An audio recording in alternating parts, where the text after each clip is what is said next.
4-3-2-1 இன்றைய முக்கிய செய்திகளில் டென்மார்க்கிற்காக போர் புரிய ஈரான் தயாராக இருக்கின்றது. டென்மார்க்கினுடைய கிரீன்லாண்டை அமெரிக்கா பறிக்குமாக இருந்தால் நாங்கள் வருகின்றோம் டென்மார்க்கிற்காக அமெரிக்க அதிபருடன் போரை செய்வதற்கு என்று ஈரானினுடைய படைத்துறை அதிகாரி டென்மார்க்கில் இருந்து சென்ற ஊடகவியலாளரிடம் சிறப்பாக கருத்தை கூறியிருக்கின்றார். இந்த இறுதி ஊர்வலத்திற்கு நேரடியாக சென்ற டென்மார்க்கினுடைய ஜூலன் போஸ்டன் பத்திரிகையினுடைய நிருபர் தன்னோடு ஈரானிய மொழிபெயர்ப்பாளரையும் அழைத்து சென்றார். அங்கு கண்ட முக்கியமான உணர்ச்சி பூர்வமான காட்சிகளை ஒளிவு மறைவின்றி உலக மன்றிற்கு கொண்டு வந்திருக்கின்றார். முதலாவதாக அயதுல்லா அலி காமேனியினுடைய உடலை நேரடியாக தான் பார்க்க வேண்டும் என்று முயற்சி எடுத்தாலும் அந்த கூட்டம் ஆனது பெரு வெள்ளமாக காணப்பட்டது. 4,30,00,000 பேர் என்கின்றார்கள். இவ்வளவு பெருந்தொகையாக இந்த உலகத்தில் யாருடைய இறுதி நிகழ்விற்கும் மக்கள் வரவில்லை என்றாலும் இவ்வளவு பெருந்தொகையாக வந்தவர்களை சரியாக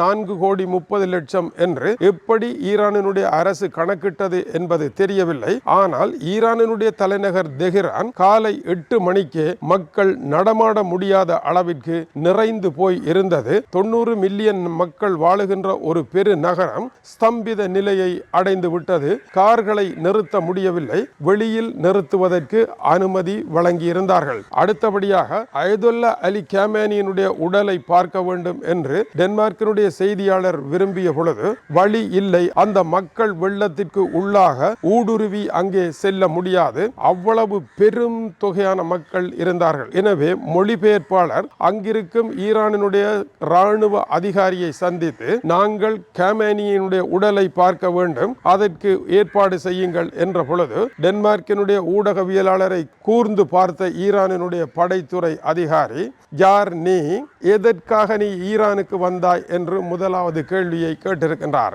இரண்டாவது கேள்வி, மேற்கு நாடுகள் எல்லாம் ஒன்றிணைந்து எங்களை பயங்கரவாதிகள் என்று கூறுகின்றீர்களே, நாங்கள் பயங்கரவாதிகளா என்று இரண்டாவது கேள்வியை கேட்டார். மூன்றாவதாக ஒரு கேள்வியை கேட்டார், உன்னுடைய நாட்டை இன்னொருவன் கைப்பற்றி தனக்கே வேண்டும் என்று எடுத்துக்கொள்வானாக இருந்தால் அதை பார்த்து கொண்டு நீ சும்மா இருப்பாயா என்றும் டென்மார்க் ஊடகவியலாளரிடம் கேட்டார். ஏனென்றால் கோர்முஸ் நீரிணையை அமெரிக்கா எடுக்க வந்திருக்கின்றது என்பது அதனுடைய பொருளாகும். அப்பொழுது டென்மார்க்கினுடைய ஊடகவியலாளர் சொன்ன பதில், உங்களுக்கு மட்டுமல்ல இந்த நிலை, எங்களுக்கும் தான் இந்த நிலை. எங்களுடைய கட்டுப்பாட்டில் இருப்பதுதான் கிரீன்லாந்து என்கின்ற பிரமாண்டமான தீவு. அதை எங்களிடமிருந்து பறிப்பதற்கு டொனால்ட் ட்ரம்ப் முயற்சி எடுத்திருக்கின்றார். ஈரான் சந்திக்கின்ற அதே பிரச்சனையை ஐரோப்பாவில் இருந்து டொனால்ட் ட்ரம்பால் நாங்களும் சந்திக்கின்றோமே, இதற்கு நீங்கள் என்ன சொல்லுகின்றீர்கள் என்ற கேள்விக்கு அப்பொழுதுதான் அவருக்கு புரிந்தது விவகாரம். இது ஈரான் பிரச்சனை மட்டுமல்ல,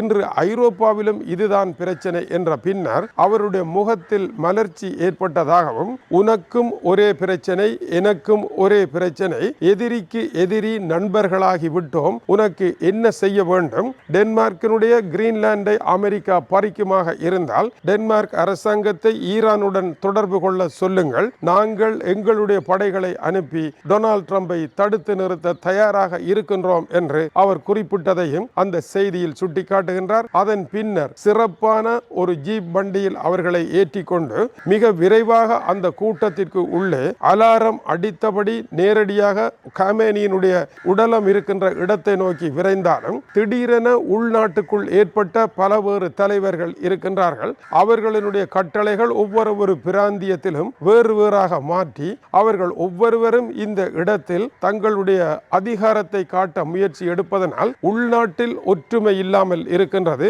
காமேனியினுடைய உடலம் திடீரென வேறொரு வழியால் திசை திருப்பப்பட்டதனால் தன்னால் சந்திக்க முடியவில்லை என்று அவர் குறிப்பிடுகின்றார். ஆனாலும் கூட ஈரானில் இருக்கின்ற மக்கள் டொனால்ட் ட்ரம்பினுடைய படத்தை வைத்து கற்களை வீசினார்கள். பொதுவாக பாலஸ்தீனம் பகுதியில் தவறாக நடந்த ஒருவரை கற்களை வீசி கொல்லுகின்ற முறை இருந்தது. இதை இயேசுநாதர் தடுத்து இதனால் வந்த பிரச்சனை அனைவரும் அறிவார்கள். விபச்சாரி என்று ஒரு பெண்ணின் மீது கற்களை எறிந்த பொழுது கற்களை எறியுங்கள், ஆனால் நீங்கள் சரியானவர்கள் என்றால் எறியுங்கள் என்று இயேசுநாதர் சொன்ன பொழுது அது தடுக்கப்பட்டது. அதுவே அவருடைய வாழ்க்கையின் பிரச்சனையாகவும் மாறியது. எனவே டொனால்ட் ட்ரம்பினுடைய புகைப்படத்தின் மீது ஒரு மாதிரி வடிவத்தை ஏற்படுத்தி கற்களை வீசி எறிந்திருக்கின்றார்கள். இந்த இடத்தில் ஈரானில் இருக்கின்ற ஒரு பெண் ஊடகவியலாளரை சந்தித்து இந்த விவகாரத்தில் உங்களுடைய கருத்து என்ன? கருத்து ஒரே ஒரு கருத்து தான், பேச்சுவார்த்தை என்பது அமெரிக்காவுடன் தேவையில்லை. அமெரிக்க அதிபர், இஸ்ரேலிய பிரதமர் இவர்களை பழிவாங்கியே ஆக வேண்டும். பழி வாங்குவதை தவிர வேறு வழியில்லை. இதோ இறந்து கிடக்கின்ற எங்களுடைய அதி உயர் மத தலைவரை கொன்றது யார்? உலகத்தில் ஒருவர் தலைவராக இருந்து இப்படியான கொலைகளை செய்த பொழுது அவர் குற்றவாளி இல்லாமல் தப்பிக்க முடியுமா என்ற கேள்வி இருக்கின்றது. இதே வேலையை சாதாரணமான ஒருவர் செய்தால் நீங்கள் விடுவீர்களா? எனவே இதை யார் செய்தாலும் அவர் குற்றவாளி தான், அவர் தண்டிக்கப்பட வேண்டியதுதான், இது சர்வதேச சட்டம் தான் என்றும் அந்த பெண்மணி கூறியதாக ஜூலன் போஸ்டன் எழுதுகின்றது. மேலும் அங்கு நின்ற மக்களில் அயதுல்லா அலி காமேனியினுடைய இரும்பு பிடி நிறைந்த சர்வாதிகார ஆட்சியை சரியான ஆட்சி என்று கருதுகின்ற மக்கள் சிவப்பு கொடியுடன் அங்கே நின்றார்கள், கண்ணீர் மல்க அங்கே நின்றார்கள். அதைவிட பெருந்தொகையான மக்கள் இந்த இரும்பு பிடி ஆட்சி விலகி தமக்கு ஒரு ஆறுதல் வருமோ என்கின்ற ஏக்கத்துடன் நின்றார்கள். இப்படி இரு பிரிவாக அந்த நாட்டினுடைய மக்கள் கருத்து கொண்டவர்களாக இருக்க இந்த இரண்டிற்கும் இடையில் காமேனியினுடைய ஊர்வலம் மெல்ல மெல்ல நகர்ந்து 6 தினங்களாக நகர்ந்து இறுதி நிகழ்வை அவர் பிறந்த மஸ்கத் நகரில் நல்லடக்கம் செய்யப்பட்டதாகவும் அவர் குறிப்பிடுகின்றார். ஜூலன் போஸ்டனுடைய இந்த கருத்தானது இன்றைய ஈரானினுடைய நிலையை எடுத்துரைப்பதாக அமைந்திருக்கின்றது. அடுத்து என்ன செய்ய போகின்றது ஈரான்? இவருடைய இறுதி நிகழ்வை ஆதாரமாக வைத்து ஈரானினுடைய தேசியத்தை வலுப்படுத்துகின்ற பணி வெற்றிகரமாக நடந்து முடிந்திருக்கின்றது. ஆனால் மக்களினுடைய கருத்து மேற்கு நாட்டு ஊடகங்களில் வருவதை போல களத்தில் இல்லை என்பதை இந்த செய்தி தெளிவாக காட்டுகின்றது. அமெரிக்காவினுடைய தாக்குதல்கள் 90 இலக்குகளில் வெடியோசைகள் கேட்டுக்கொண்டிருந்த பொழுது இதே கூட்டத்திலும் விழுமா என்கின்ற ஏக்கம் இன்னொரு புறம். இப்படியான உணர்வலைகளை தாங்கி நடைபெற்று கொண்டிருக்க இதை பார்த்து முற்றிலும் சகிக்க முடியாத நிலை அடைந்த இஸ்ரேல் ஒன்றை சொல்லியது, எங்களுடைய படைகள் தயாராக இருக்கின்றன, ஈரான் மீது தாக்குதலை நடத்த வேண்டிய தேவை ஏற்பட்டால் தாங்கள் தாக்குதலை நடத்த தயார் என்று நேற்று இஸ்ரேல் கூறியிருந்தது. இதற்கு இன்று அமெரிக்காவினுடைய பதில் வெளியாகி இருக்கின்றது. நாங்கள் இஸ்ரேல் இந்த விவகாரத்தில் நேரடியாக தலையிடுவதை அமெரிக்கா ஒரு பொழுதும் விரும்பாது என்று அறிவித்திருக்கின்றது. அமெரிக்காவினுடைய வேண்டுதலும் கட்டுப்பாடும் இல்லாமல் தனியாவர்த்தன கச்சேரியை இஸ்ரேல் வைக்க முடியாது. அப்படி வைக்குமாக இருந்தால் இஸ்ரேல் கட்டுப்பாட்டை மீறி எங்கோ சென்றுவிடும். ஈரான் விவகாரம் இன்று அமெரிக்காவினுடைய கட்டுப்பாட்டிலேயே இருக்கின்றது.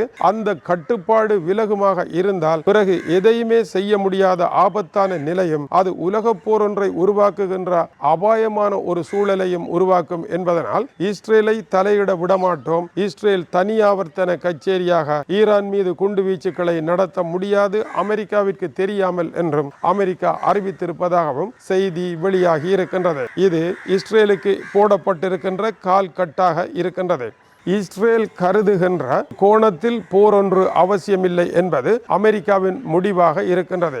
இஸ்ரேல் பழைய பகைகளுடன் போருக்கு செல்ல விரும்புகின்றது. ஆனால் அமெரிக்கா அதை கையில் எடுக்க இனி தயாராக இல்லை. மத்திய கிழக்கு நண்பர்களை சாந்தப்படுத்தி அமெரிக்கா தன்னை பொருளாதார ரீதியாக மீட்டுக் கொள்ள வேண்டுமாக இருந்தால், AI தொழில்நுட்ப வர்த்தகத்தை இன்னொரு பக்கமாக வளர்க்க வேண்டுமாக இருந்தால், அடுத்து வருகின்ற புதிய உலகத்தை மாற்றம் செய்ய வேண்டுமாக இருந்தால் இஸ்ரேலினுடைய பழைய கற்பனைகளின் அடிப்படையில் ஒரு போரை நடத்த முடியாது. அதற்கான காலம் நிறைவடைந்து விட்டது. இன்று எல்லோரும் வளர்ந்து விட்டார்கள். எல்லோருக்கும் இந்த உலகத்தில் என்ன நடைபெறுகின்றது என்று சமூக வலைத்தளங்களினால் திட்ட தெளிவாக தெரிந்திருக்கின்றது. பணத்தை வழங்கி ஊடகங்கள் மூலமாக உண்மைகளை மறைத்த ஒரு காலம் முடிவடைந்து இப்பொழுது உண்மைகள் எங்கும் வெளிவரும் காலத்தில் வாழ்வதனால் இந்த விவகாரத்தில் இஸ்ரேலினுடைய பாணியில் செல்ல முடியாது என்பது அமெரிக்காவினுடைய கருத்தாகும். ஆனால் அமெரிக்க அதிபர் ஈரானுடன் செய்து கொண்ட யுத்த நிறுத்த ஒப்பந்தம் கிழித்து வீசியதுதான் அது நடைபெற மாட்டாது, ஆனால் பேச்சுக்கள் நடைபெறும் என்று கூறியிருக்கின்றார். எனவே தாக்குதல் தொடரும், பேச்சுக்கள் தொடரும், ஈரான் மீதான பொருளாதார தடைகள் இயங்கும். இதுதான் நிலையாக இருக்கின்றது. இந்த நிலையில் ஈரானினுடைய வெளியுறவுத்துறை அமைச்சர் அபஸ் அரக்சி இப்பொழுது பறந்து கொண்டிருக்கின்றார் ஓமான் நோக்கி. அதுபோல கட்டார் இறங்கிவிட்டது, பாகிஸ்தான் பறந்து கொண்டிருக்கின்றது. என்ன நடைபெற்றிருக்கின்றது என்பதை அடுத்த செய்தியில் காணலாம்.